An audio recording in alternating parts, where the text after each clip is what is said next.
Good morning, good morning, good morning. What's up, everybody? What's up? Shout out to y'all. Welcome back, welcome back.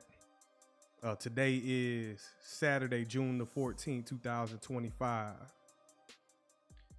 Saturday, June 14th, 2025. How's everybody doing out there? Yeah, make sure y'all hit that like button, subscribe to the channel if you're brand new to the channel. Got a lot going on this past week.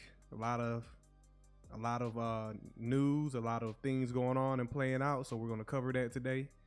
And that has direct impact to the market. So we're definitely going to get into the markets and what is price about to do overall in the financial markets. Make sure y'all smash that like button for me. Let me get a quick roll call. Who's in the building? Shout out to y'all for just joining. Who's all in the building?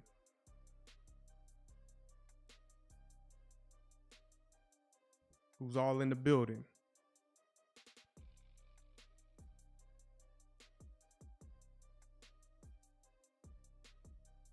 Got 10 people in the building. Nobody coming to the front of the congregation. What's up, man? What's up? Where my people at, man? Where's everybody at? Y'all come leave a comment. Where's everybody at before we move forward? Trying to see who all's in the building.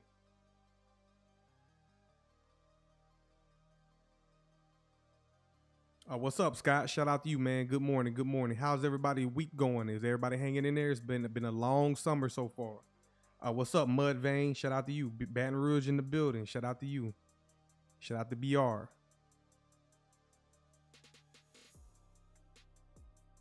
Definitely appreciate y'all joining on this Saturday. We're going to go over the markets, but we got some headlines to get out the way. What's up, ZZ? You say price action has been boring. Feel bad for the long-term investors. Hey, it sounds like you switching your narrative up. Now you starting to see things a little bit different, ZZ. You understand why I always say that. You know, if you're in this game long-term, hey, that's exactly why you're in there. But I teach how to go find right now opportunities in the market. We're going to get into that as well.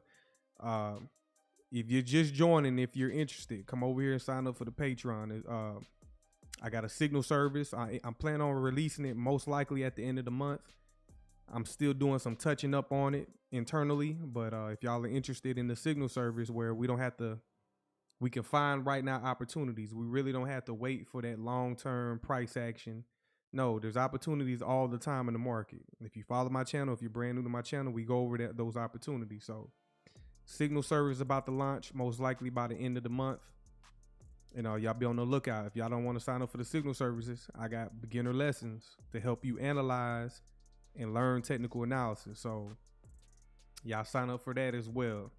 But yes, man, we got a lot going on right now. A lot going on out there in the universe. So let me go over these prices right quick. Right now in the crypto market, we got XRP down to 216. Why is it going down? Why isn't it breaking out? Price is just trading sideways. Nothing has been going on for the past several weeks. Well, we're going to get into that when I do my analysis part of the live stream. We got XLM currently trading at 25 cents. We got some good opportunities out here as well. We got XDC down to 5 cents. We got HBAR 15 cents.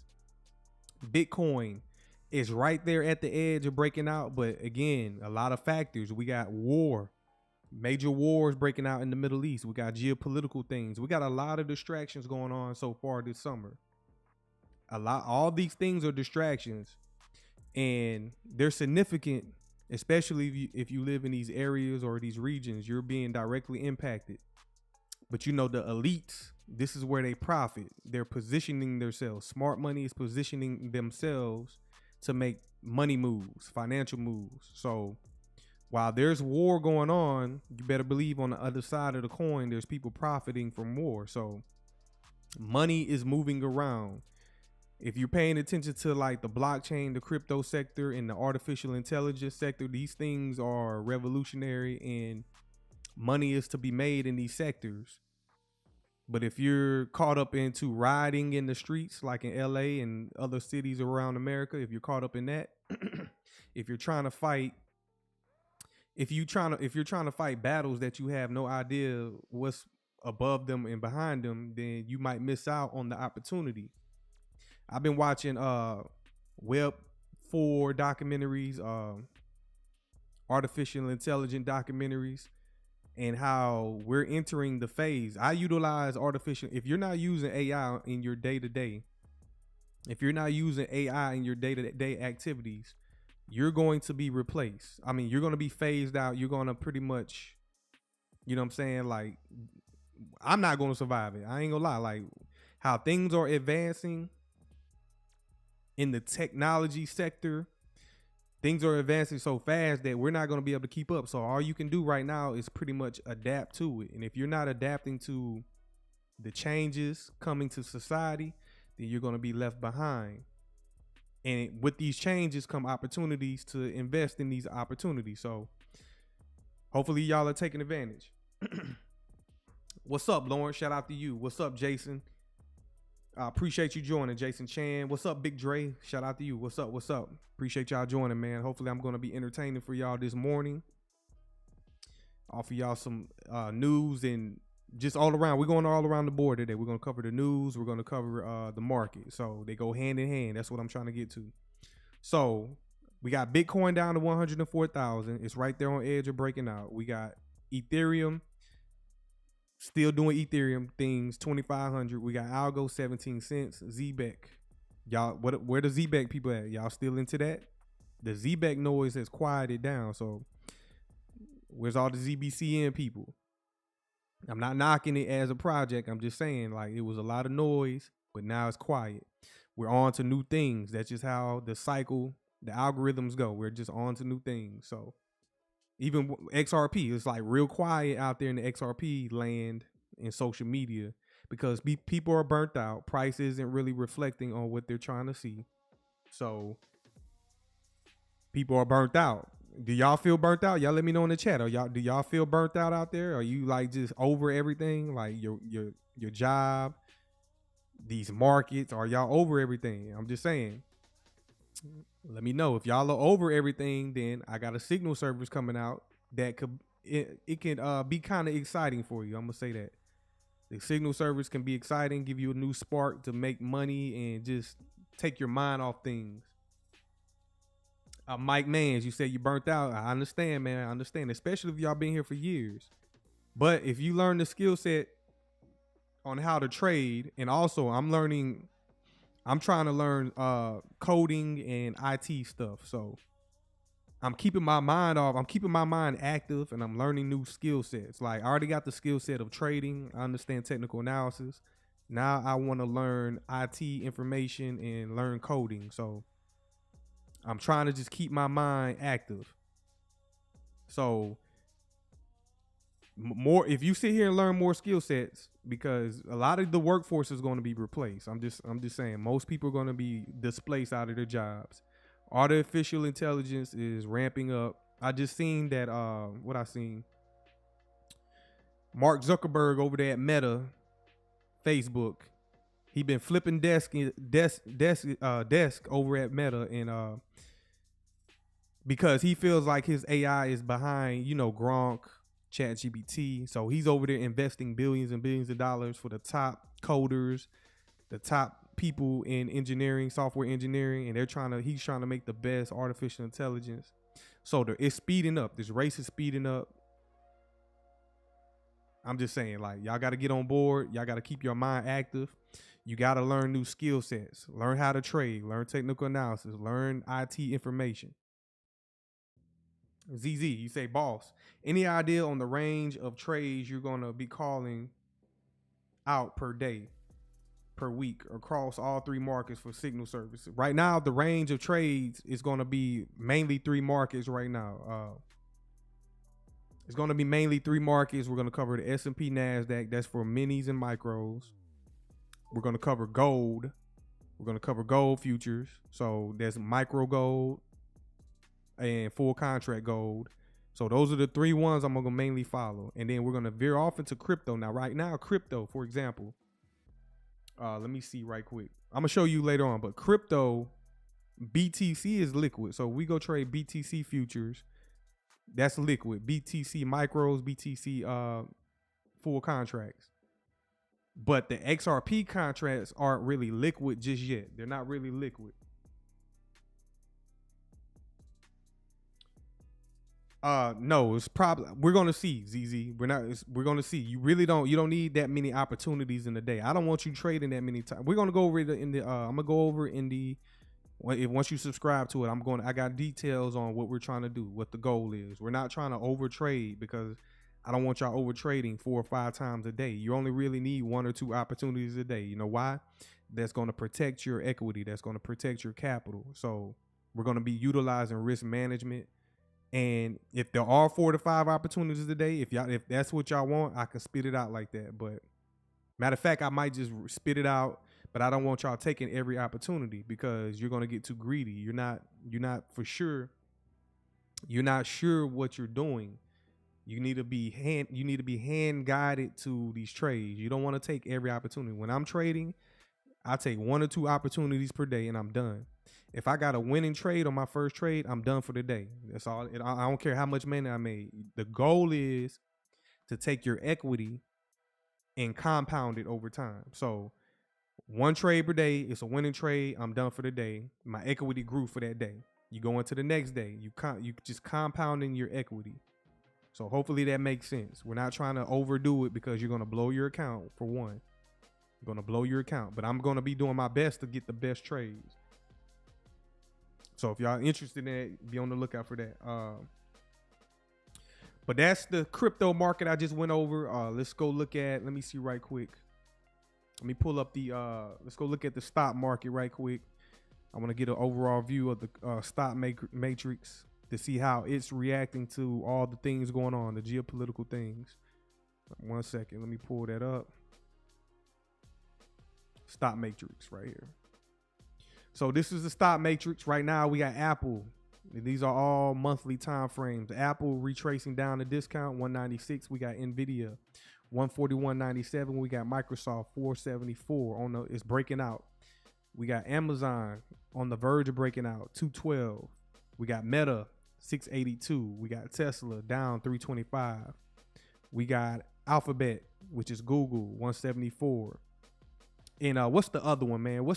Is it Palantir? Y'all tell me in the chat. What is Palantir's ticker? Oh, what's up, Donna? Shout out to you. Appreciate you joining this morning on this Saturday, June the 14th, 2025. We got a live update. What's Palantir, y'all? Y'all know the ticker for Palantir? PLTR. Okay, I appreciate it, DH. I appreciate it, DH. PLTR. That's one I want to look at. Palantir Technologies. Go ahead and add that. And that is going crazy. Palantir is going crazy. That is crazy right there. That is parabolic. I'm going to have to look in Palantir, and I'm going to look at what they're up to. But it's currently at 137. It opened up back in 2020. So it hit the market in 2020 and out the gate just tearing ass. When it opened up, it was at $10. Now it's at 137. And this is the type of market we're waiting for crypto to do. It's coming, y'all. It's coming. But once crypto, for example, XRP, it's eventually going to look like this. Y'all see that? It's going to eventually want to break out and be sustainable. And this is a monthly time frame. So look at the consecutive candles on the monthly, just expanding higher. That's what we want to start seeing for crypto. And it's going to come, but it's not our time yet in crypto. How many of y'all own this stock, Palantir? Y'all let me know in the chat. How many of y'all own that stock? How many of y'all own that stock? But that's the stock market. So some things are reacting negatively, like Apple. They're reacting negatively. That might be the tariffs with Apple. And then Palantir and certain other things like Microsoft going crazy. Is it Palantir? I keep saying Palantir. It's Palantir. Okay. Shout out to UDH for owning that. So let's go ahead and knock out the news. We got a lot of news to cover. Let's go ahead and knock that out. Let me go ahead and pull some news up. Let me mute my music. And let's see what I got pulled up for y'all in the news. We're going to cover some things. Right now, we got major conflicts in the Middle East. This is significant. We got Iran and Israel. They're locked in a battle right now. These things have direct impact to the markets. In a few minutes, I'm going to cover the dollar. The dollar is selling off. So the dollar is showing a lot of weakness in the markets. So let's say hypothetically, United States get involved. Anytime the United States get involved militarily in war and conflict, the dollar normally shows strength. So I don't know how that plays out in the Middle East and the conflicts. I don't know how that plays out. It's hard to predict those things, but it's definitely a narrative we got to cover. So it definitely has direct impact on these markets. We all know that technology is involved. Like some of these countries, they're using technology from Apple, Nvidia. They're using technologies from Meta. Because I just seen a Meta helmet. Meta and Mark Zuckerberg, they got a military contract with the United States to design artificial intelligent helmets. So the soldiers on the battlefield are going to be able to like see through walls type shit. So you already know what the Meta glasses or whatnot and the Google glasses, Meta got a military contract with the United States. So these companies are developing these technologies for war. That's why these alphabet companies are huge. So let's go ahead and get into the what's going on out here in the conflict around the world.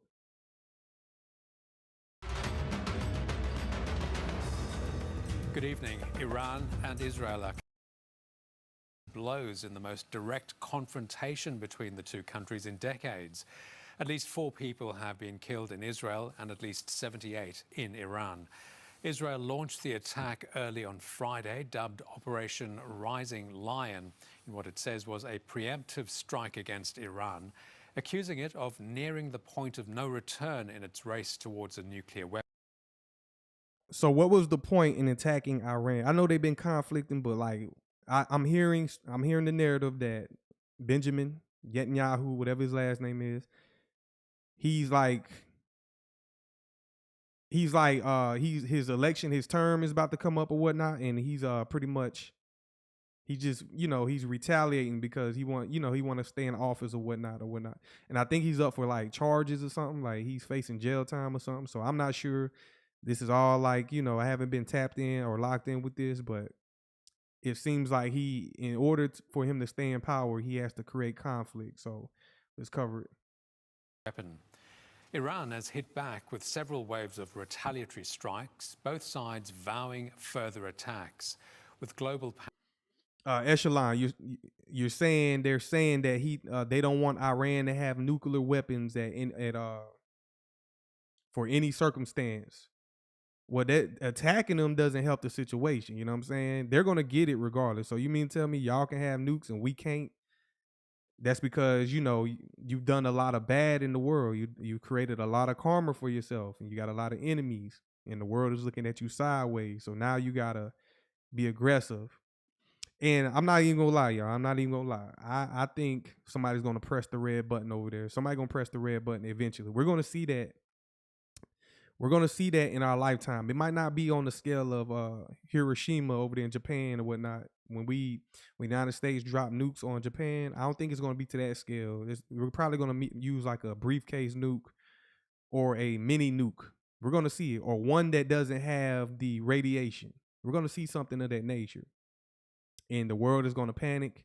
But we just keep pushing to that edge. I don't understand why the world has to push to that edge. And it's pretty much going to be the scare tactic. It's going to scare everybody into submission. Now, tie that narrative into the Great Reset.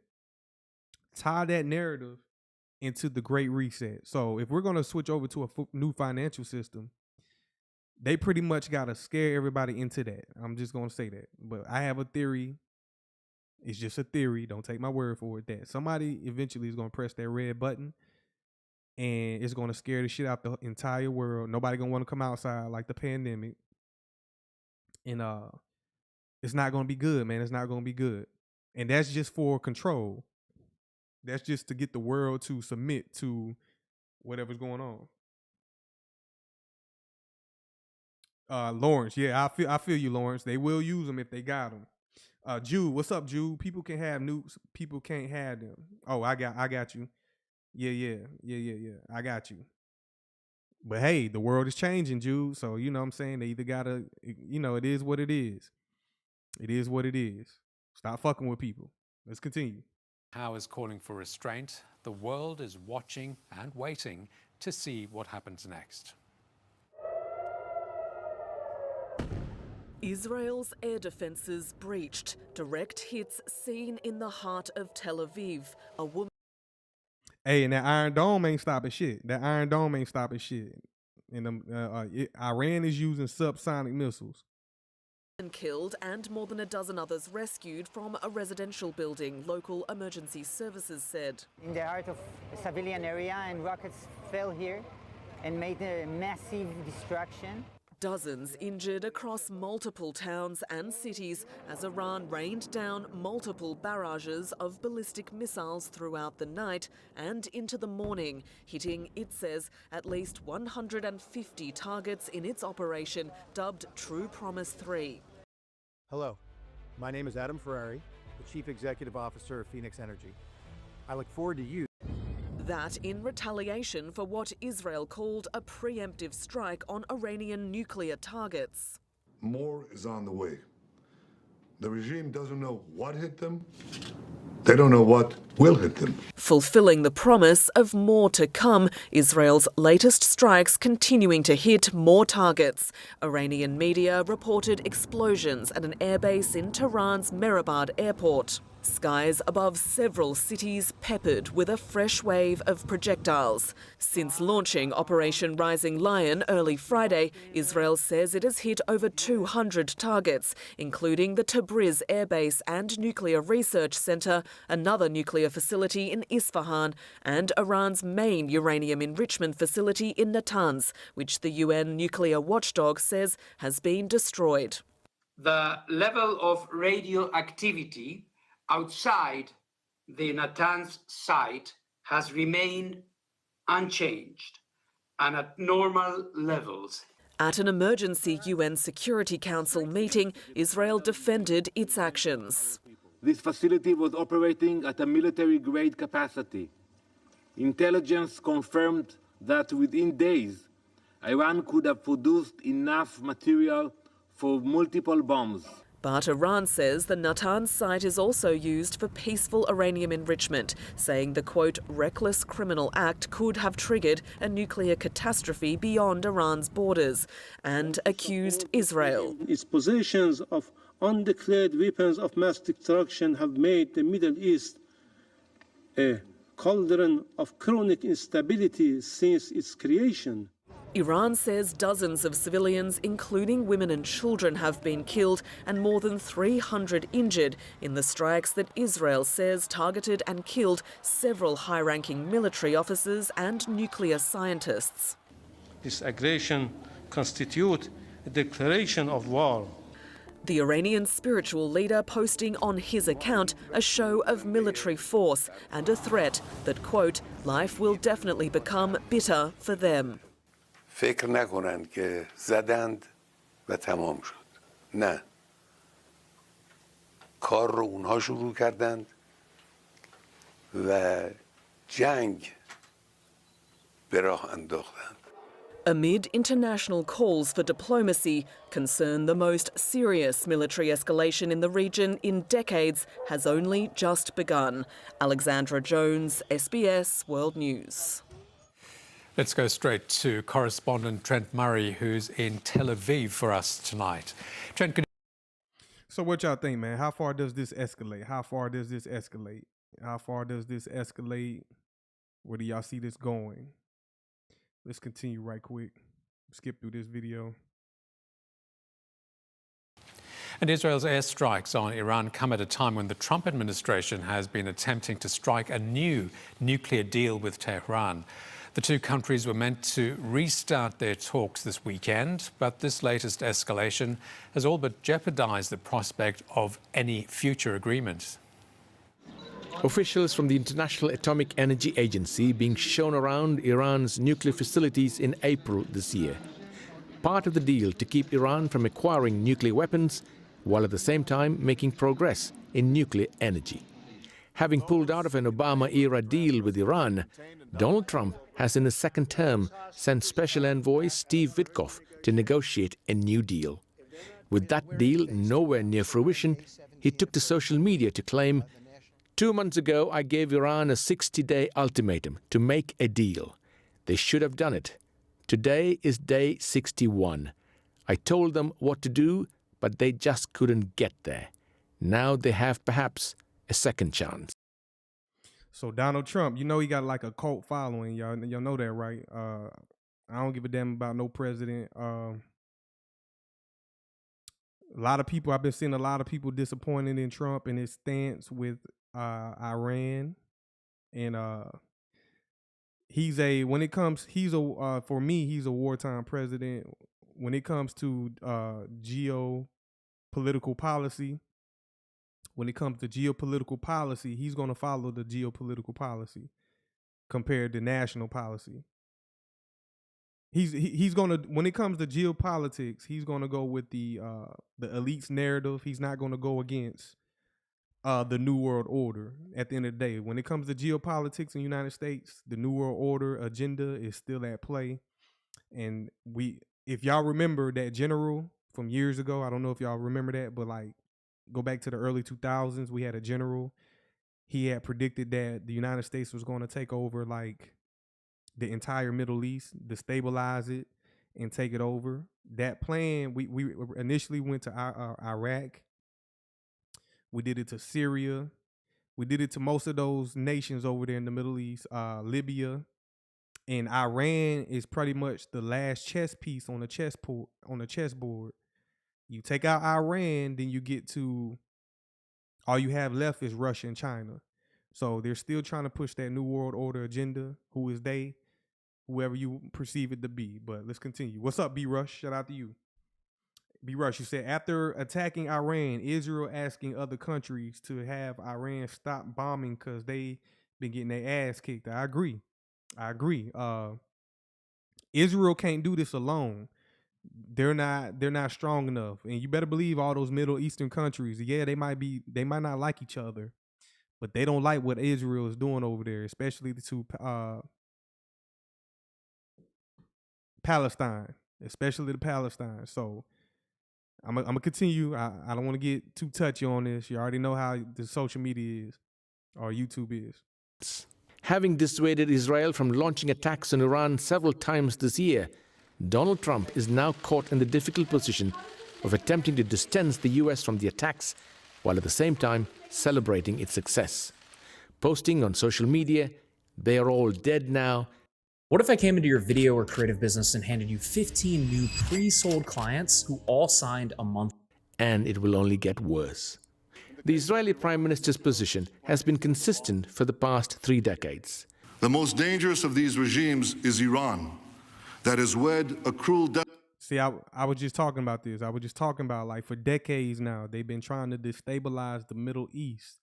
And the last chess piece on the board was Iran. And this video right here shows Benjamin back in like the early 2000s. And at least for the past 3 decades, they've been pushing to take out Iran. But that's not an easy task. First of all, y'all do know, right? Like, Iran, you cannot invade Iran. It's impossible to invade Iran. If you know history, go back to the Persian days. Whoever watched the movie 300? I'm sure a lot of y'all watched the movie, but who has seen the movie 300, where you had the 300 Spartans versus 300 Persians? Well, the Persians are the people of Iran. Hopefully y'all know that. And the terrain, like the mountainous terrains, you cannot invade Iran. Nobody, no military, no advanced military can just go off into Iran and invade it. So they're pretty much going to have to bomb them through the air. And that's why I feel like at some point somebody's going to press that red button, because you can't invade them. Anybody trying to invade them, they're going to get slaughtered. I don't care who you are. I don't care if it's China. I don't care if it's Russia. I don't care if it's America. You're not going to invade Iran by the ground. And they're in the heart of the Middle East. The terrain alone, you cannot move equipment through the terrain in Iran. So moving tanks, moving supplies, that's going to be very difficult. We couldn't even do it in, what country was that? Afghanistan. America lost that war in Afghanistan because, I mean, we couldn't sustain it. We couldn't convert the people, and being there was just too expensive. So we eventually had to leave the area. And every time we thought we would kill them, they would pop out and still, they're still doing damage, setting IEDs, etc. But invading Iran is impossible. So what's the other agenda? What's the goal? I'm asking, what's the other agenda? What could they possibly do? What could they possibly do? And that's my theory of pressing the red button comes in play. Like, I think Israel is going to get crazy. They're going to blame it on Iran somehow, but I feel like Israel is going to press that red button because they might be on the ropes. Just as soon as they get on the ropes in the ring, they're going to press the red button. It's like somebody getting in a fight and then somebody just like, you're losing the fight, so you decide to pull out a gun. That ain't right. Despotism to a fanatic militancy. If this regime or its despotic neighbor Iraq were to acquire nuclear weapons, this could presage catastrophic consequences, not only for my country and not only for the Middle East, but for all of mankind. Donald Trump, who came to office on the promise of ending wars around the globe, has so far failed to deliver. The US now increasing its military presence in the region. With every airstrike, a deal with Tehran is receding. The military strikes from Israel are likely to expedite the thinking inside Iran about the fact that a nuclear bomb is the only real insurance that the Iranian leadership has against a major... So you see the sentiment, right? Y'all see the sentiment. They keep talking about a nuclear bomb, a nuclear this, nuclear that.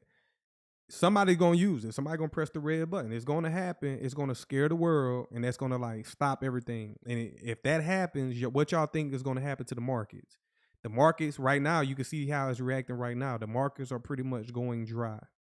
The liquidity, the institutional capital is on the sidelines, and they're waiting for an opportunity. That's what I'm trying to tell y'all. They're on the sidelines.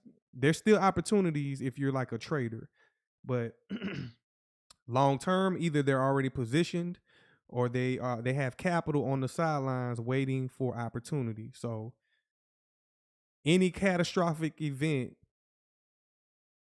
could just disrupt the markets temporarily. That's I'm gonna say that. Israeli or US-led attack that targets the core of the leadership. Yet another roadblock to peace in the region. Edmund Roy, SBS World News. Let's go. Mr. Wonderful here. My friend Howard Marks is the co-founder of Activision, the gaming giant. Go to our chief international correspondent, Ben Lewis, for more analysis. And Ben, Iran threatening to escalate the conflict further. Anton, that's right. Good evening. In the last few minutes, a senior Iranian official has been speaking to the Reuters news agency. And I'll just read what he said. He said, this confrontation will not end with last night's limited actions, and Iran's strikes will continue. This action will be very painful and regrettable for the aggressors. They went on to say that the conflict will also spread to US bases in the region in the coming days. Now, that, of course, would be another level of escalation and almost certainly prompt the United States to become involved in a far more prominent role. That is, of course, something that Benjamin Netanyahu would be very keen on. We heard from Trent in Tel Aviv there saying that Israel's Air Force... They definitely going to push up. I feel like they're definitely going to pull the United States into this. So what y'all think in the comments? You think we already got equipment and military personnel in the region. So what y'all think? We're going to be pulled into this or not? Force has declared that it now has air superiority over Iran, able to fly as it wishes, and it has done some damage to Iran's nuclear facilities. But Israel does not have those bunker-busting bombs that the United States has in its arsenal, which are needed to do real damage to underground uranium enrichment facilities. Ben, a key player in all of this, of course, the United States. What's its response and involvement been so far? Well, so far we know that the United States has been helping with defensive operations above Israel, helping to shoot down some of those Iranian missiles that were heading towards Tel Aviv. And it'd be safe to assume that behind the scenes there has been some intelligence sharing going on between the Israelis and the Americans. Donald Trump, of course, for weeks claimed, publicly at least, that he didn't want Israel to strike while negotiations over a new nuclear pact were continuing. Yesterday, he appeared to sort of retroactively endorse Israel's strike and hoped it could be used as a tool to get Tehran back to the negotiating table. There were supposed to be a 6th round of talks happening in Oman tomorrow between the United States and Iran. In the last few minutes, Iran's foreign ministry has said they believe those talks would now be worthless. But interestingly, the official also said it is still unclear what decision we will make regards to Sunday. However, neither Israel nor Iran appear interested in de-escalation at the moment. The United States still playing somewhat of a hands-off role. Those are the ingredients for a much... B. Rush, you said, man, this dude been in power since VHS. Yes, yes. I think in Israel, like, they don't, it's not like the United States. They have prime ministers, and for whatever reason that can, or am I right? Yeah, prime minister. So whatever reason, they can damn near be president for life. It's almost a dictatorship over there. Like, and I seen people that released those videos of Iran missile strikes. I'm hearing reports that those people have been detained and locked up for releasing those videos. So we're not going to get the true information through, unless we got boots on the ground and people like actually streaming and showing us what's really going on. We're not going to get the precise information out there. I hope y'all know that. Like, we're not going to get the true of what's really going on. So I want to move on from that. Let's go to another video I got pulled up. Let's go ahead and move forward so we can get to the markets. But hey, what y'all think about this, man? Where do y'all see this going? If y'all just joining, man, smash that like button for me. Subscribe to the channel if you're brand new. Where do y'all see this going? Do y'all think the United States will get involved? We're already involved, but they're saying that Israel doesn't have those bunker buster missiles that can hit those facilities over there. What do y'all think, man? And then how long do y'all think this lasts? You know, normally they'll get into like skirmishes and fights, and then they'll die down for a few months. They try to do peace talks.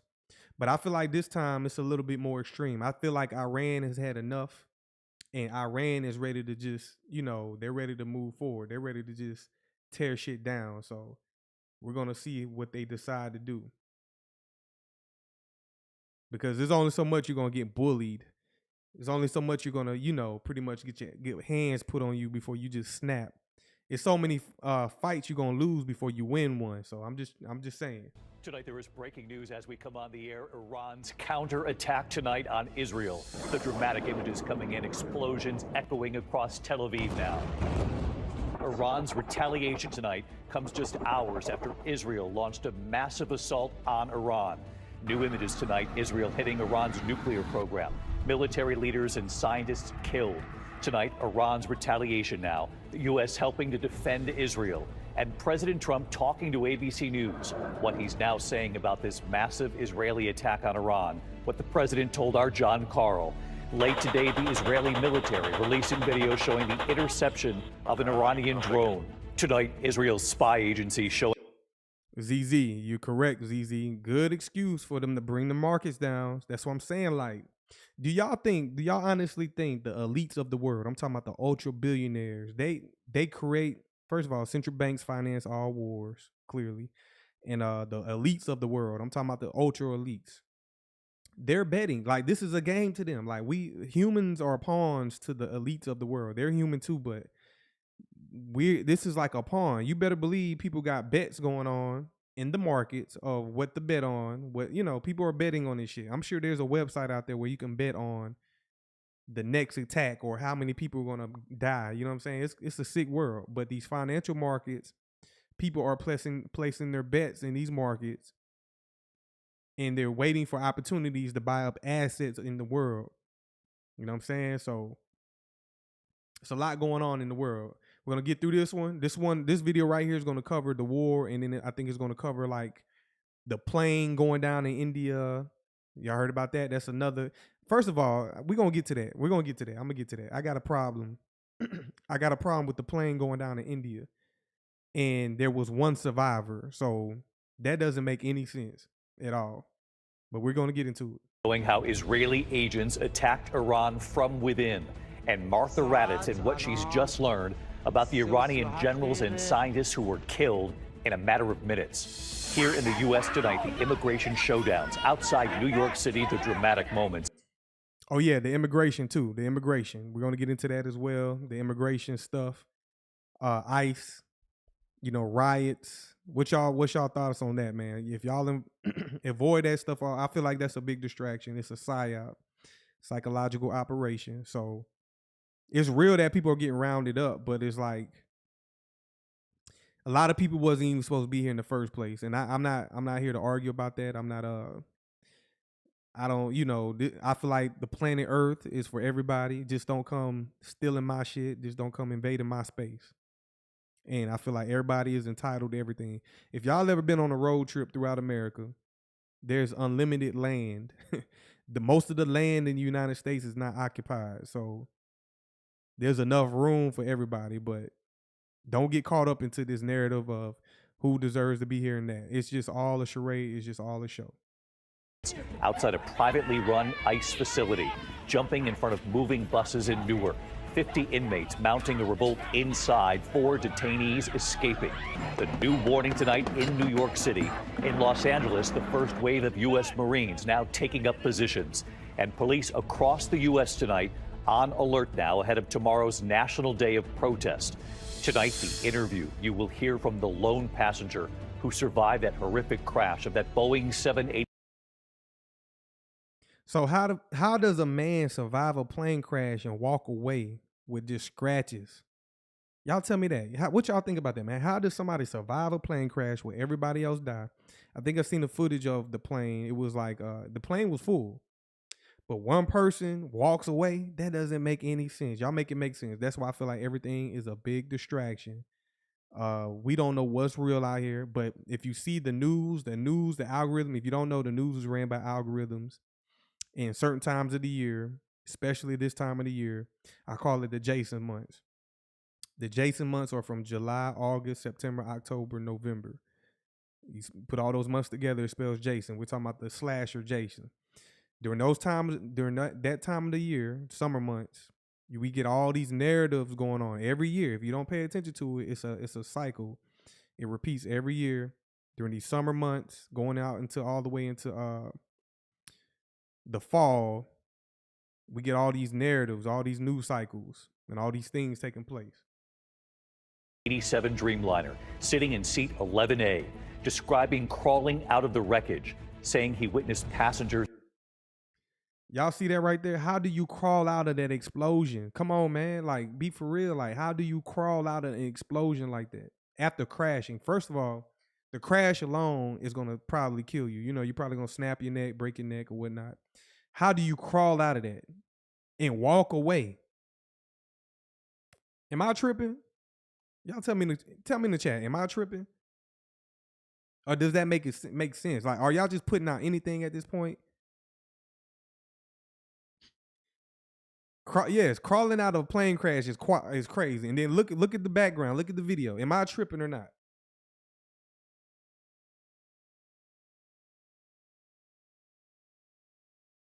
It don't make sense. Was somebody this what makes me think, like, was somebody very important, or was there very important people on that plane? Normally when there's very important people on certain aircrafts and it go down, you know what I'm saying? But that does not make sense. Why are they playing? Y'all, are we gonna sit there and let them play with our emotions like that? We gonna really sit there and let them play with us like that? Come on now, y'all gotta if you're watching me, use common sense. Use your thinking. Like, you know damn well people ain't even surviving car crashes. How the hell you think you gonna survive a plane crash and it explode like that? You don't get any type of diesel fuel on you, any type of jet fuel on you, nothing. The flames don't get you, and you just walk away. Use goddamn sense. Use common sense. It don't make no sense. Y'all make sure y'all smash that like button. Dying all around him, and he describes what happened in those. Man, this man got a black eye, bro. That's all he got. He got a swollen eye. Come on, man. Like, for real? He's not burnt. He doesn't have 3rd-degree burns. He ain't missing the arm. He ain't missing the leg. Come on now. Everybody else dies, and I'm going to walk away. I need whatever God, he's an X-Man. That's what he is. He's an X-Man. He's an X-Man. That's what it is. He's a mutant. Ain't no way. Final moments in the air, what it felt like inside that plane. James Longman at the crash site tonight. Back here in the U.S., the judge in the Sean Diddy Combs trial dismissing juror number 6. Why that juror suddenly raised concerns, and then the defense. And then we got the Diddy trial, which I'm not tapped in that. We're not gonna cover that. I'm just trying to get through this video. This is pretty much what I'm doing right now. If y'all just joining, we're going over all the distractions going on right now. While these distractions are going on, there's always opportunity. I'm trying to tell y'all, don't, you know what I'm saying? Like, peep the distraction, have some discernment, learn other skills like trading, learn some IT, because if y'all don't know, we're going to be replaced by AI. Is moving rapidly. I'm utilizing it every day, and this shit is making my, whatever I'm doing in my day-to-day, it's speeding it up, and I can't even keep up. It's going to outpace us. So be learning new skill sets, because right now, as the markets are dry and quiet, that's your perfect opportunity to learn new things. So that's what we're doing. Trying to convince the judge to allow the juror to come back. What is this about? Tonight, the eve of President Trump's military parade through Washington, D.C., coinciding with his 79th birthday. More than 6,000 soldiers, dozens of tanks, fighter jets, and now heavy storms looming over the parade, costing taxpayers $45 million. Tonight, what the U.S. Army says about concerns going into the event. Tonight, the former NFL star wanted for attempted murder, what Antonio Brown is accused of. And with Father's Day almost here, the fathers who were holding their phones, capturing the moment when suddenly they were overcome. What happened right before their eyes, and you'll see it. From ABC News. Iranian drone right here. The U.S. now defending Israel, helping to strike those Iranian missiles down. The images coming in tonight. Now, this is the skyline of Tel Aviv as those Iranian missiles closed in. Israel's air defense system striking most of them down, but not all. Late today, the Israeli military releasing this video showing the interception of an Iranian drone right here. Hours earlier, Israeli missiles striking Iran's main nuclear enrichment site, one of several nuclear facilities hit. A precision Israeli attack on an apartment building in Tehran, airstrikes killing those top generals and nuclear scientists within a matter of minutes. More than 200 Israeli aircraft striking more than 100 targets. Its largest military operation since 19. We already covered the Iran stuff. Let's talk about. I'm gonna move past this. We're gonna speed along. I ain't gonna watch this whole video because I want to get into some other stuff. This was just like a bonus, but let me play it right quick. I want to talk about the ICE, and I want to talk about that plane crash, and then we're going to move on. This Friday evening, the immigration showdowns, tensions rising ahead of a day of planned protests in the U.S., more than 1,800 planned coast to coast. Outside New York City tonight, the dramatic moments outside a privately run ICE facility. This is at Newark right here. People jumping in front of moving buses, 50 inmates mounting a revolt inside, 4 detainees escaping. In Los Angeles tonight, active duty Marines are now. So we got some escaped detainees as well. We got some escaped ICE prisoners or detainees. I guess they escaped, and I guess they're dangerous. So that's new to me. Let's continue. On duty with the National Guard. ABC's Matt Gutman from Los Angeles tonight. Tonight, anger and desperation outside this privately run ICE facility in Newark, New Jersey. My thing is, who does that? Are y'all going to stand in front of a moving vehicle? I mean, who does that? You know what I'm saying? Like, who does that? and this is what I mean. Don't get caught up in this. I'm trying to deter y'all away from this bullshit. This is all distractions. Get this money. We want to get this money, be like, there's money out here. You know what I'm saying? Get to this money and don't be outside doing dumb shit like this. Get to this money and don't be outside protesting, standing in front of moving vehicles. Your life can be completely different, but this is what you decide to do. It's crazy. Protesters and families of detainees jumping in front of moving buses, trying to stop their loved ones from being transferred. And to be honest, I think this is some bullshit. I think this is some scripted shit. That's just my opinion. Like, I feel like it's scripted. It's like crisis actors out there. Who does that? And then look how the cameraman is working the angles. The cameraman is giving it away to me because I understand those things. Like, it's damn near a Hollywood script. This woman refusing to let go until authorities pulled her off the front of the bus. That showdown coming following a night of clashes after 50 inmates reportedly mounted a revolt over conditions inside and access to food, allegedly overpowering guards who then used pepper spray. When it was all over, officials say they discovered 4 detainees had escaped through an exterior wall. New Jersey members of Congress then trying to get a look inside. This is a perfect example of the shoddiness of this plan. This is a symbol for the brokenness of the Trump administration plan when it comes to immigration. Homeland Security officials denying reports of unrest and poor conditions. They say the men who escaped are dangerous criminals in the country illegally, offering a $10,000 reward leading to their capture. And from those images of chaos in Newark, New Jersey, to Los Angeles, where tonight hundreds of U.S. Marines have now joined the National Guard. It's been 30 years since we've seen Marines here in Los Angeles, boots on. So peep game, y'all, peep game. We got war conflict going on in the Middle East, real war. And then now, because of ICE protests, like we didn't do this during the last, you know what I'm saying? We didn't deploy Marines. It's one thing to deploy National Guard. But to deploy Marines in the streets in the United States, aren't y'all peeping game? Like, what, you know, it's all one big narrative. It's them running drills. That's what I honestly believe. They're doing drills. For what? Not for a protest. Y'all got to bring Marines out. Now, they're being violent, but that's nothing that the National Guard can clean that all up by themselves. The local police, the SWAT teams, the state police, they all can collaborate and handle protesting, violent protesters who aren't armed. These people ain't out there with guns or weapons. They're just throwing rocks and cocktails or whatnot. You don't need the Marines out there to handle that. So, but peep game, it's all one. You combine all these narratives together, Middle East protests, plane crashes, etc. They're distracting you from getting to this money. That's what I'm trying to tell y'all. They're distracting y'all from getting to this money. Find new skill sets because AI is going to replace you. Learn how to trade, learn how to invest, do right with your money, get to the money. It's just insane.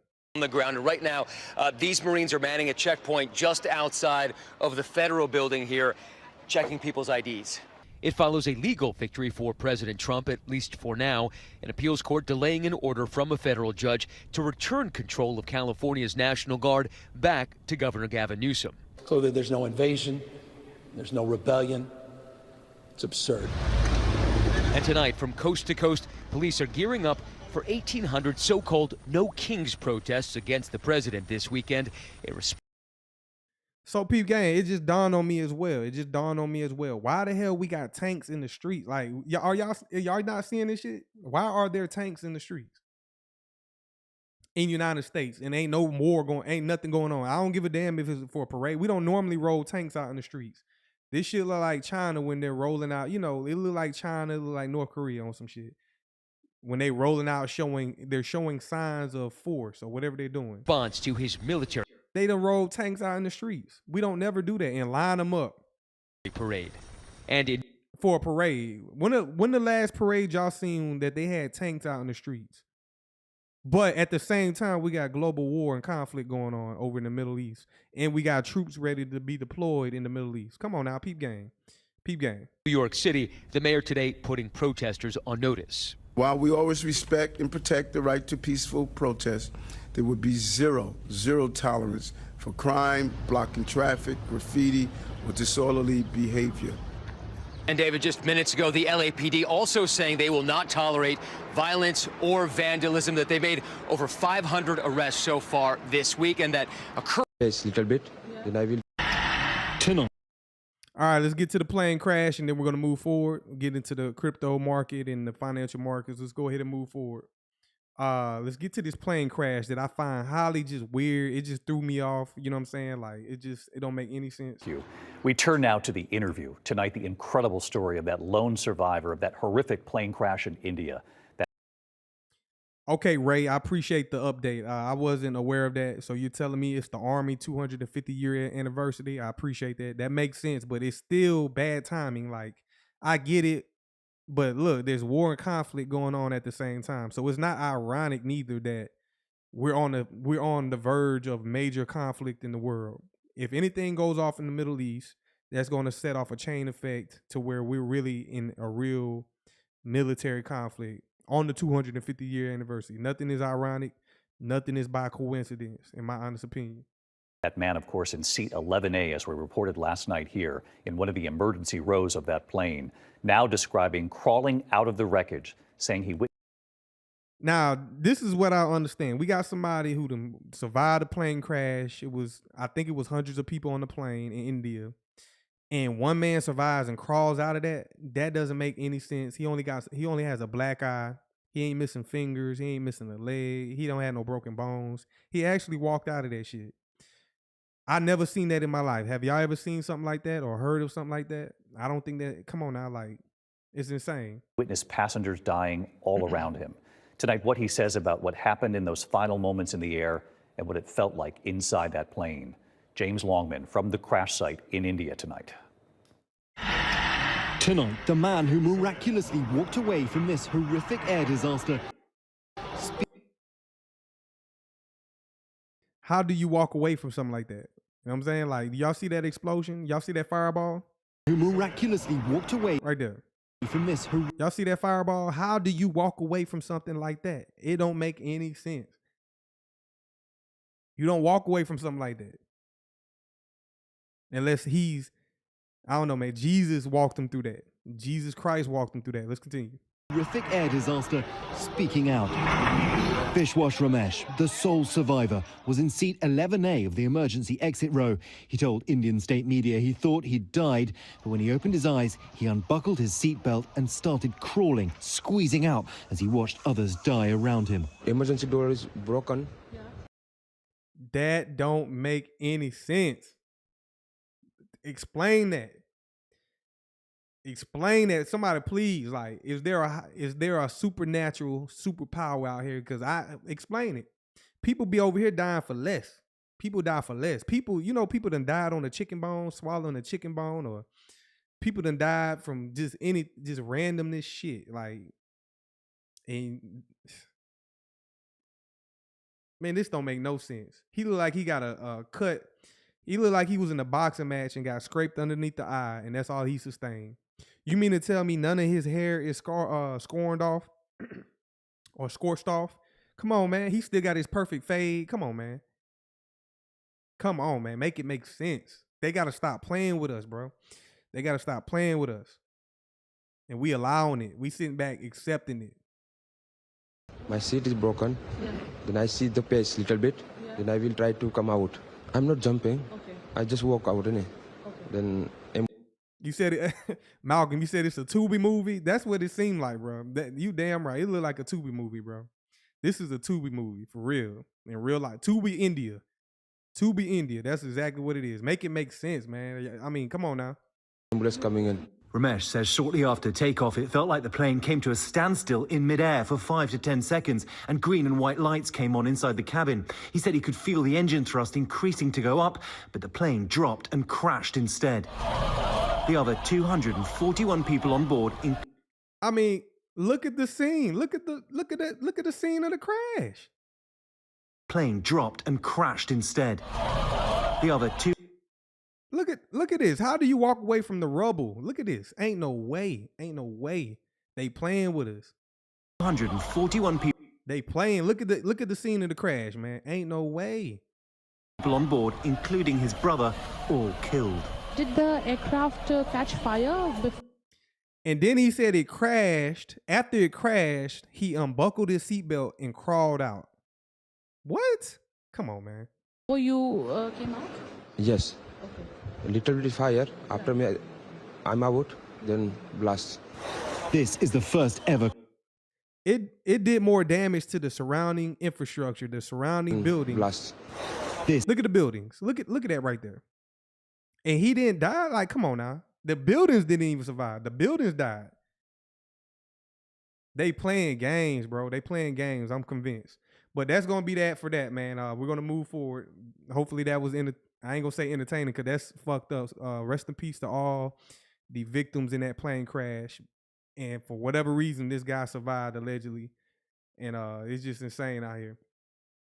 So let's go ahead and switch over to some new news. Let's get away from all the chaos, and we're gonna talk about crypto legislation, the Genius Act, and let's get into that. I forgot all about that. Y'all tell me in the chat what's the update with that, but we're gonna play this video right now. If I can select it, 1 second. And let's go ahead and get into this crypto news. Crypto legislation, Genius Act. What's the update on that? Y'all tell me in the comments what's next, what we're looking for. This report that potentially we see Amazon, Walmart already really galvanizing themselves to have their own stablecoins. How quickly could that upend Visa and MasterCard? Well, look, I think if you're a major technology company or you're a major commerce firm or you're a major financial institution, when you get legal certainty that stablecoin money is a new form of electronic money that is available to the global financial system, you're gonna pay attention. And obviously, you're gonna look at the technology, the progress of the technology as well. And I think the conclusion that a lot of major firms are reaching is that this is the new money layer of the internet. And it provides tremendous technology to innovate beyond what we've been able to innovate with money before. And it offers tremendous benefits ultimately to these firms' bottom lines. And so it's a technology that's... This is Jeremy Allaire, the CEO of Circle, y'all. CEO of Circle. Ready. And it's, you know, a technology with the Genius Act, which you referred to, I think, which gets the legal certainty to really utilize this at scale. And so from... So what I wanted to note was, so while the chaos is going on, y'all just seen all the chaos going on around the world. There's even more chaos nationally, locally. If you look in your local area, I'm sure there's a lot of chaos going on in your local area all the time. But in the meantime, we got innovation going on. We got opportunities going on. While the world is distracted, the world is moving forward with the Genius Act, artificial intelligence. So apparently I seen that like Walmart, certain chain companies, they want their own stable coins. And it's going to be interesting. Also, if y'all didn't catch it, USDC. So this guy right here, y'all remember a few weeks ago, Ripple allegedly wanted to buy Circle. They got denied. A few weeks later, Circle is now on the XRP ledger. So Circle is now on the XRPL. Now the XRPL has 2 stable coins on their network. So they have what is it? Excuse me, I forgot. What's the stable coin for the XRP? RLUSD. They have RLUSD, and now they got USDC on the XRPL. So you already know that's going to bring liquidity to the network. And while the world is distracted, the world is moving forward. So which side do y'all want to be on? Y'all want to be on the distraction side? Because I see a lot of people on social media and in private settings, a lot of people are distracted. People are burnt out, but there's still opportunities. So let's continue. My perspective, first of all, it's not surprising at all. And I think it's a tremendous opportunity as the world connects to this new form of currency on the internet. Is it not surprising at all because they're coming to you to help build the infrastructure layer? How much would USDC, or indeed what Circle does, be what Amazon and Walmart eventually adopt? Well, we see tremendous opportunities to collaborate with major technology firms, major payments companies, major financial institutions, and we already do. We work with some of the biggest household names. I mean, even just yesterday, we saw Shopify announce that they're making USDC payments a default option automatically Wow. for every merchant on their platform in the US and then in Europe. That's like 1 million merchants. So like a PayPal button and pay then with USDC. And then a USDC It button. will be there by default. Yeah. And in fact, not only that, they'll be offering merchants 0.5% cash back to the merchant.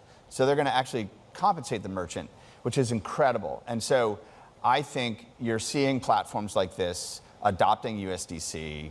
And so, as the operator of the world's largest regulated stablecoin network in the world, we want to, and we're really a market neutral infrastructure. We don't compete for consumers or merchants or businesses. We want to work with everybody to take advantage of this breakthrough technology innovation. The breakthrough comes with the regulatory support, as you say. Genius Act, when do you expect it to come into play? Well, yesterday, the Genius Act passed a critical cloture vote with a supermajority, bipartisan, and so that sets it on a glide path. We're getting close, y'all. We're getting real close, real close. Y'all better lock in. Don't be distracted. Lock in. Lock in. We here. Y'all been here. And there's still some great opportunities out there as well in the market, but y'all better lock in. And hey, this is going to go fast, but what ushers this in? Is it war that ushers this in? Something is going to usher all this in. I think they're waiting for a black swan event to usher all this in, but we're right here. It's going to be interesting whenever they do, like when that bill gets on Donald Trump's desk.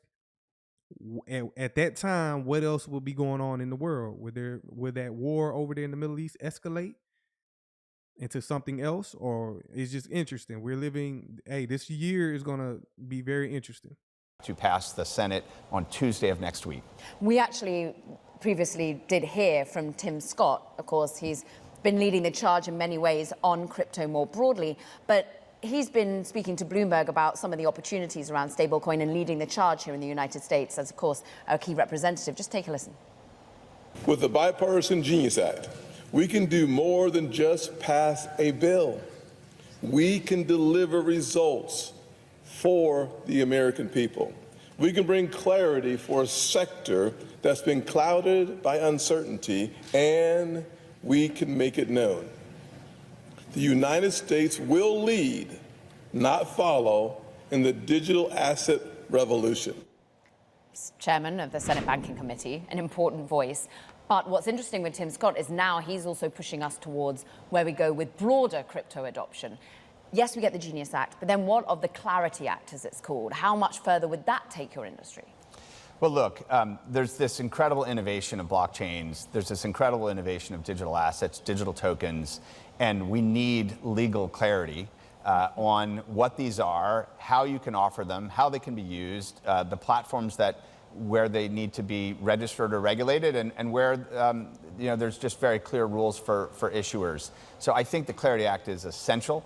I think it is a very strong piece of legislation. I know there's more work to do on that ultimately in the Senate, but I think the combination of both the Genius Act and the Clarity Act ultimately creates an incredible environment for a rules-based system in the United States, a competitive environment, and I believe does accomplish the objective of making the United States sort of the capital of this new form of technology innovation. It's a great opportunity for American companies as well. Briefly, it's been good timing to go public. Your shares have absolutely soared since they first started trading last week. How does it feel? I mean, look, we're very excited to be a public company. It's critical from our perspective to just enhance the trust, transparency, compliance, good governance that we're known for. And I think in particular at this moment, when we're getting this legal clarity around the world on stablecoin money, and in particular, as you said, these major companies are looking at this, we think that being a public company will serve us well in working with the leading institutions of the world. And so from that perspective, we're really pleased and excited to build tremendous partnerships around the world. This report. All right, that was Jamie Allaire from Circle giving you an update on what they got going on with the stablecoin. So let's come over here to the chart. But before I do that, let me bring it up right quick. There we go, right there.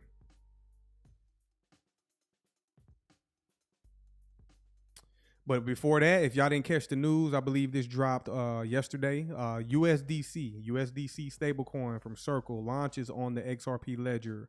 Circle's USD has a market capitalization of over $61 billion, making it the second largest stablecoin, second to Tether USDT.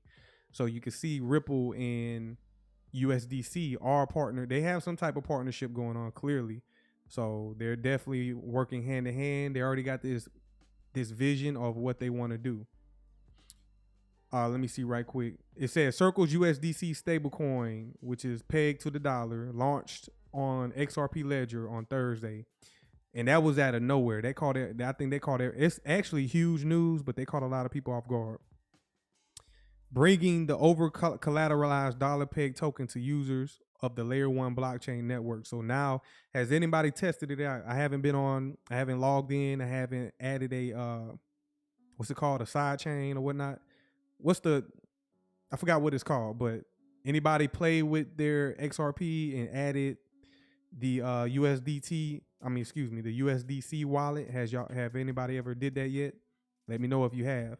According to the announcement from Ripple, the launch of USDC on the platform will enable investors to use a bridge currency to transfer their stablecoins between decentralized exchanges, which are DEX, through an auto bridging feature. So they're pretty much looking out for us. So what that means to me I don't know yet. Like, are we going to have access to retail? Are we going to have access to USDR? I'm not sure. That might be some back end stuff for the banks. RLUSD, not USDR. I don't know if we're going to have direct access to RLUSD. That might be for the banking institutions on the back end. But for us retail that hold XRP, we might have USDC available to us. So you can go ahead and take profit on your XRP and convert it directly on chain to USDC. So now you're not really leaving the network. You're still on XRPL and you converted your XRP to USDC. And now you're in the digital realm where you can use the stablecoin to make payments for things. So y'all stay on the lookout for that. It's going to be interesting. Stablecoins are key entry point. Stablecoins are key entry point connection to traditional finance markets with crypto space, essentially for use cases focused on utility rather than speculation. This is going to be interesting. I'm going to look more into this, but that's a big deal. That's going to be a very big deal. Let's go ahead and come over to the dollar. I'm going to look at the dollar. So we all know the conflict going on in the world. Now, this is the segment where we get into the markets and the chart. So I thank y'all for bearing with me. I'm trying to put on a show, trying to be entertaining. Sometimes we can't just talk about, that might be boring to some people, just talking about charts, but that's what I do on the day-to-day. But this is a 3-month time frame for the dollar. We have 16 days left for the quarter, Q2 to end, and the dollar is starting to show weakness and sell off after about 3 years of consolidation. So this consolidation right here for the dollar has been consolidating. Now it's starting to sell off. Whenever the dollar sells off, that's a risk on environment for commodity. So I want to see how low. Let's go out to the 6-month time frame for the dollar. On the 6-month time frame for the dollar, we have a 6-month order block. This is a reference point or a PD array. You can see price reaching down for that. Do we drop down to this? So there's all kind of scenarios that we can see. If we zoom all the way out, I'm gonna ask y'all in the chat that been paying along, that are in the Patreon, whatnot. What is this right here? What kind of program is that? This expansion, but what kind of program is that? This been going on since 2011, 2010 era. It's really been going on since about 2008, where the dollar has been strong, showing strength. What kind of program is that? Y'all let me know in the chat.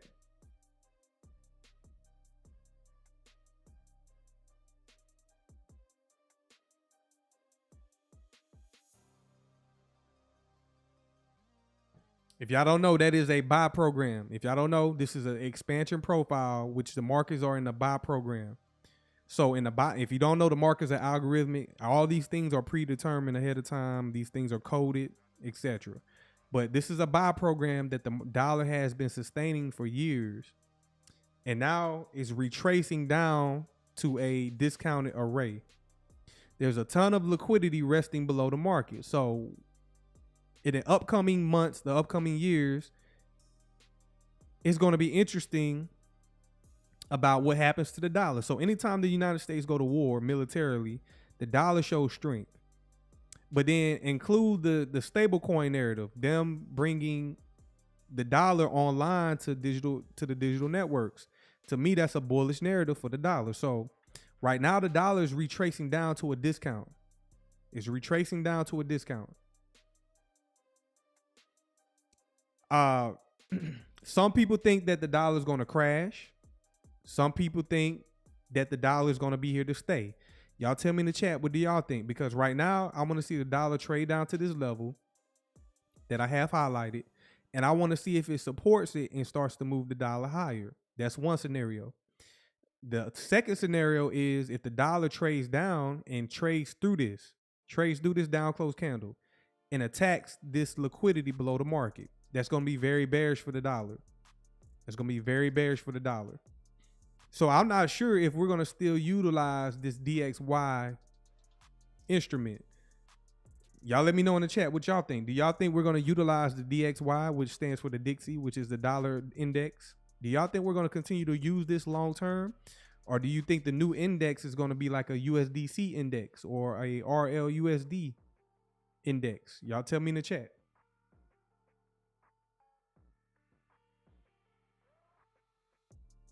We're gonna get into it. We're gonna get into it, Sean. Give me a minute. We're gonna get there, man. Right now, we're talking about the dollar. We're talking about following the money. It starts with the currencies. It starts with the treasuries. I'm not gonna talk about the treasuries. We're talking about following the money. I'm gonna tell you what I think here in the short term. So right now the dollar is bearish. That's a risk-on environment for commodities. So we can expect gold. We can expect crypto. We can expect the stock market to rally higher if the dollar decides to sell off. Keep that in mind. Jot that down in your notes. Let's come over here. Let's come over and look at gold. Gold still sustaining this bullish activity. It's very parabolic. While war is going on, again, the quiet narrative was central banks, government stacking gold. And gold is parabolic as war starts to pick up. Let's go down to the weekly time frame.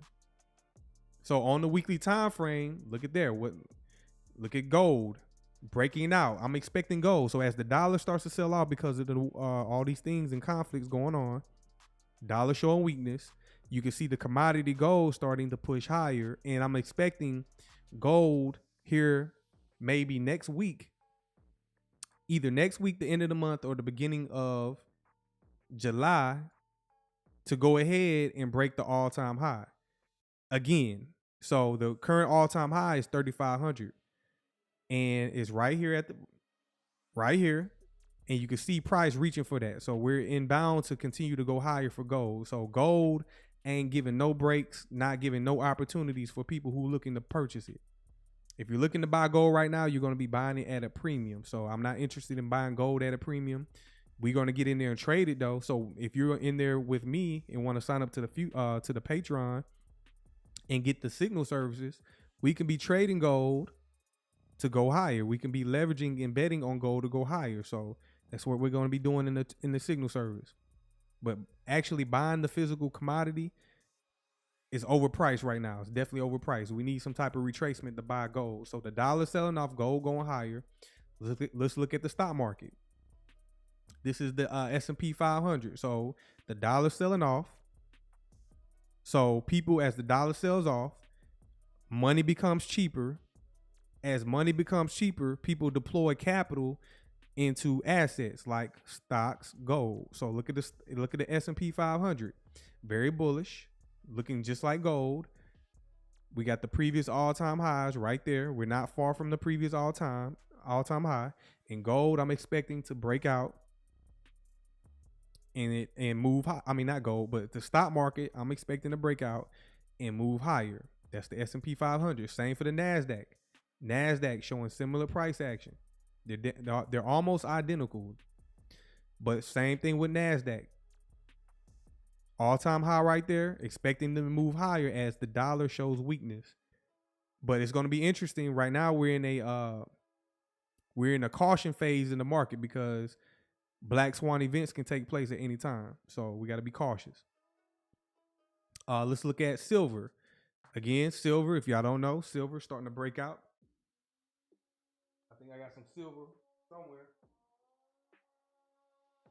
Anyway, I had some silver laying around somewhere, but silver starting to break out.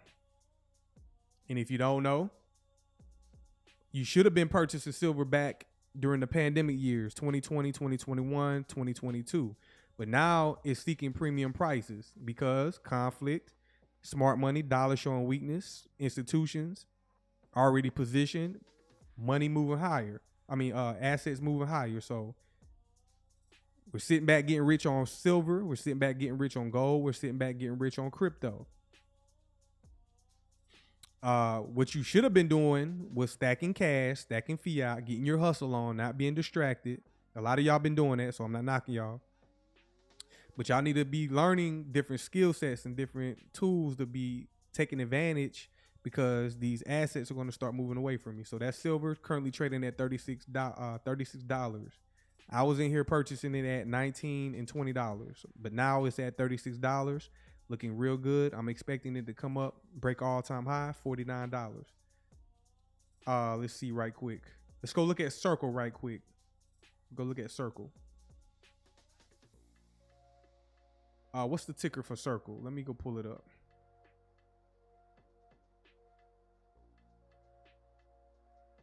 Right here. Circle, $133. So this is Circle. It just literally released this month or last month. No, this month. And it's very volatile. I would not be trying to chase this. But for the people that IPO'd and got in early, when it opened up at $69. Now it's at $133. So people are doing very well. Give it time. Let the market structure start to form. And give it some time. This is what the XRP futures contract looks like as well. So don't be trying to jump in here right now. Let the market structure build itself out. Let's see. Now let's come over to crypto. Let's look at Bitcoin. Bitcoin on the monthly time frame, currently trading at $104,000. If we zoom out, 6-month time frame, look at Bitcoin, parabolic. If y'all noticing the trend, all the commodities, all the assets, they're pretty much parabolic. They're not really giving much opportunity for retail to get in at discounts. There's still discount opportunities, but Bitcoin, gold, silver, stock market, all going crazy right now. So buying this long term is not feasible. The only thing you should be thinking is short-term opportunities like day trading, scalping. So we apply different strategies to different markets at different times. So Bitcoin, we got 16 days left, which is going to be key. So about 2 weeks left. We're going to close the first half of the year. First half of 2025 is going to be done. And then we're going to roll over into 2026 in the next 6 months. So it's going to be interesting going into the second half of the year. I'm expecting the fourth quarter to be exciting. So we're going to be looking forward to that as well. Fourth quarter 2025. And if y'all remember, I told y'all to pretty much zoom out this summer. I told y'all that let's go down to the 3-month time frame. Bullish market structures go down to the monthly. We got 16 days left. Let's see how we close on this time frame. We recently traded down into this down close candle right here. That is a order block. You can see it's trade down into that. So that should be a springboard for it to start to move higher. Right there, that opening price of that down close candle, that is a order block. Monthly order block. And then once this candle closes right here on the monthly, we got this right here. Y'all tell me in the chat, what is that right there inside of the order block?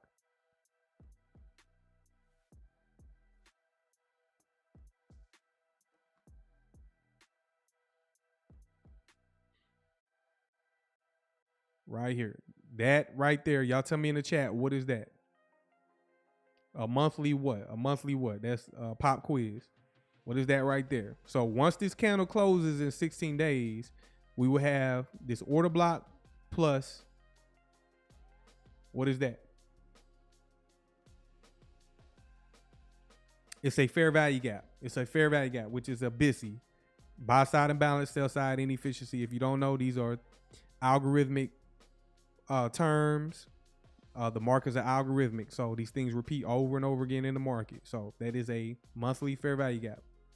So I'm waiting to see how we close. I'm pretty much throughout the entire markets. I'm waiting to see how we close out these next 16 days because we're about to enter the third quarter plus the second half of the year. So that's what we're waiting for in the markets.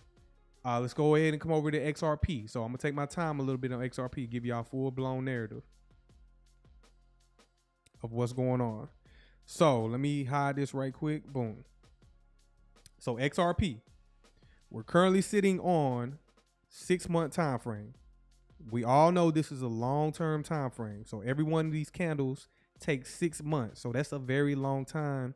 That's 1/2 of the year. It takes 2 of these candles to complete 1 year. So here we are, this candle right here. This is the first half of the year. We have 16 days left to complete this candle right here on the 6-month time frame.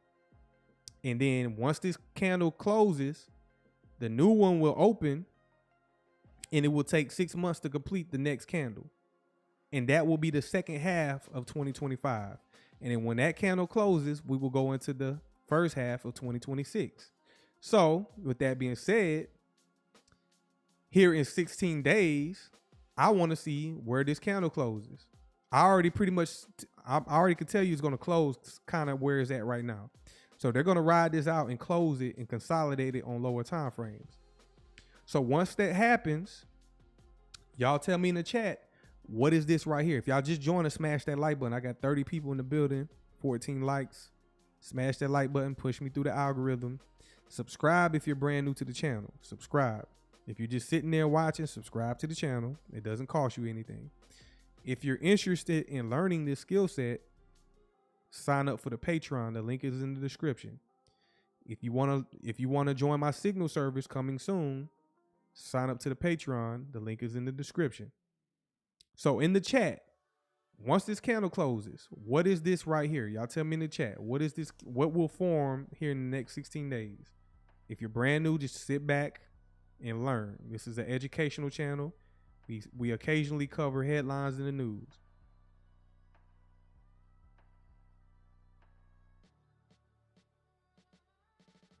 You said that shit is without question hitting the 3-month fair value gap before the Q4. So shout out to you, Scott. This is a BOSSI, ZZ. This is not the 3-month time frame. This is the 6-month time frame. So I took you a little bit further out. This is the 6-month time frame right there. Here in the next 16 days, we will get this candle closed and this will form. I'm already going to tell y'all this is forming. There's no running from this. There is no running from this right here. In the next 16 days, I'm going to go ahead and highlight it. This is forming. Okay. This will be a 6-month BOSSI, which stand for buy side imbalance, sell side inefficiency, which is a fair value gap. All right. So let's go ahead and measure. Let's go ahead and measure what that looks like. Let me give you the price ranges so we can anticipate and forecast the ranges in price. So I'm gonna get the low of this wick right here. That is $1.6153.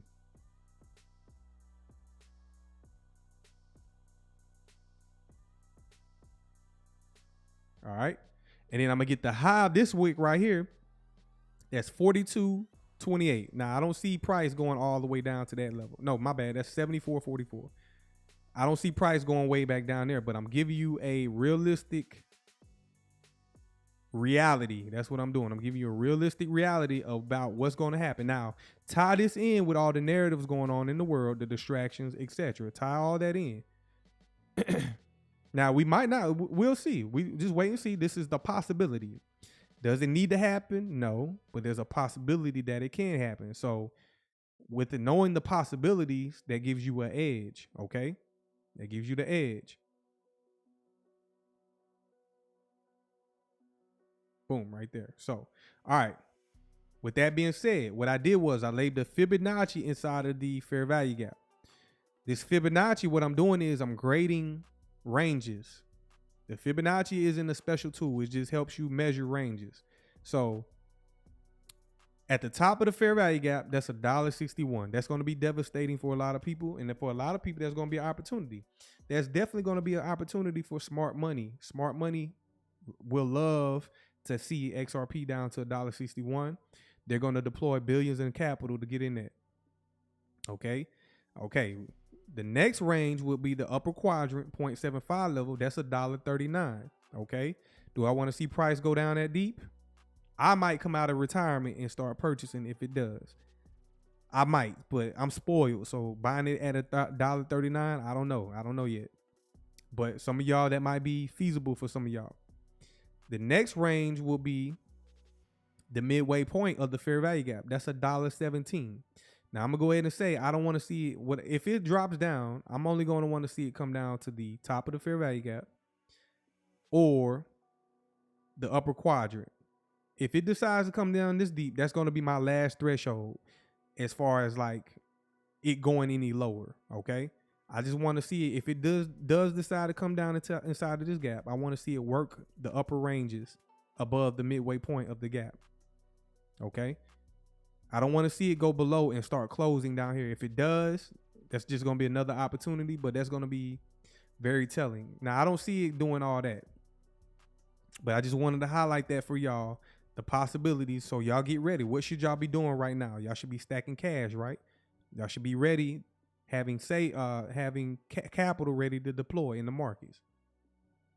So with that being said, from the 6 month, let's go down to the 3 month. On the 3 month time frame, we still got this 3 month fair value gap that we already traded down to. So I'm gonna highlight that. Right there. It's highlighted in orange. Okay. So I'm gonna hide this one right here. I'm gonna hide the 6 month because it's not valid until we close that 6 month candle. It's not valid until we close that 6 month candle. But you can already see that we already worked down into this 3 month fair value gap. So ZZ, you're correct. We definitely gonna come down here, but you got to keep the higher time frame in mind. Keep that higher time frame narrative in perspective. So the higher time frame has more influence and significance over price. So whatever is happening on the higher time frame, any time frame you're on, whatever is happening on the higher time frame influences the lower time frames. Okay, keep that in mind. So as you can see, it's been a very dull past 6 months. The past 6 months, which is the first half of the year, we had a lot of excitement going on. To open up the first half of the year back in January and whatnot, we broke out, took out the previous all-time high, and then since then we came back down, and we pretty much been ranging sideways on lower time frames. We just been ranging sideways.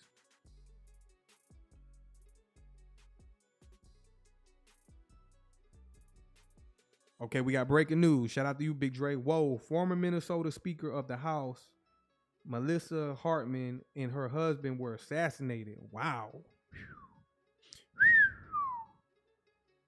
You don't hear about senators or whatnot getting assassinated on the day-to-day. So that's a lot going on. That's a lot going on right there. That's pretty heavy, man. You know, if y'all not paying attention, tune out, tap out, y'all. I'm telling y'all, tap out. Focus on bettering yourself on a day-to-day because we can't control none of this shit. We got men rising from the fire, walking out of plane crashes. We got just too much going on. So we can't keep, tap out. Go touch grass. Don't let this shit consume you because they will.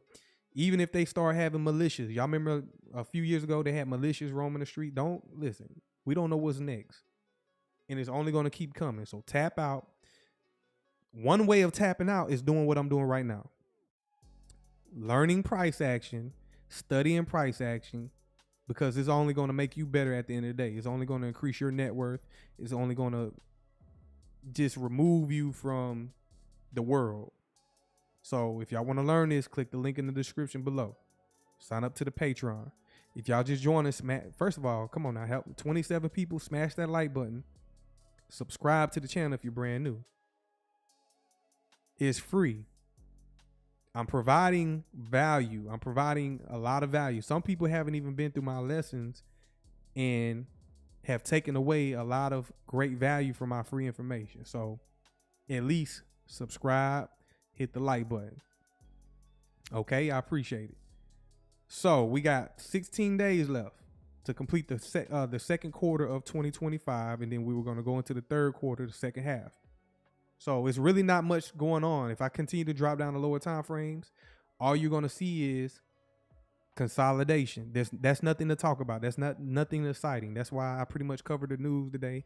There's nothing going on in the price. Now for me, y'all know I'm a precision analyst. Like I go in there, I'm a sniper in the market. For me, there's always an opportunity for me.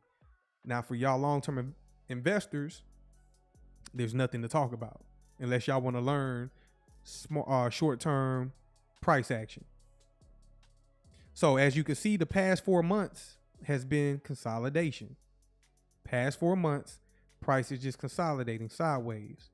But let's just say if I want to drop down to a 15-minute time frame or whatnot, me personally, I can be in here trading this. I can be in here.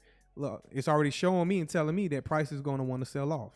So this is for more skilled analysts, more people that want to learn more precision. It's clear as day that where price wants to go, right? That's what y'all want to see. But for you long-term investors, there's nothing really exciting going on right now. You're tapped out. You're burnt out. But if you're tapped out and burnt out, why not learn this skill set? Price in a low resistance liquidity run right now in this moment. Right now it is 12:29 Eastern Standard Time. We are in the lunch hour. So we are currently in the lunch hour of the day. And let's go ahead and review this.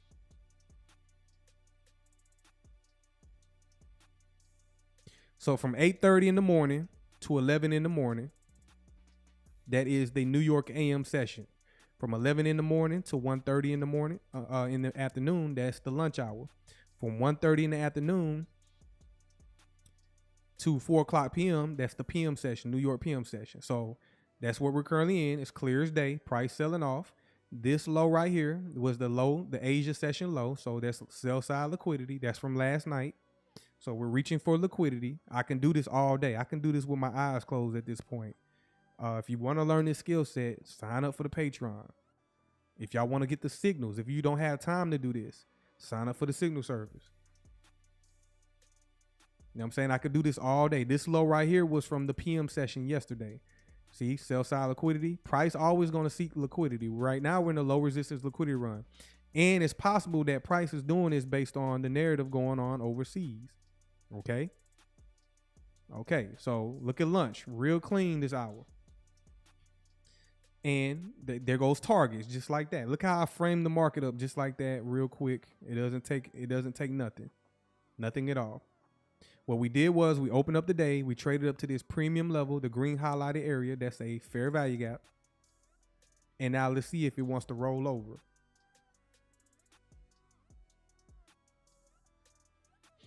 But I pretty much covered everything, man. I'm not going to go over everything. I'll go live tomorrow. We're going to come back to this tomorrow. I'm probably going to leave this running, though. I want to leave this running because that's some beautiful price action. Y'all in the chat, if y'all was shorting XRP, y'all tell me, what is this right here? That was your opportunity right there.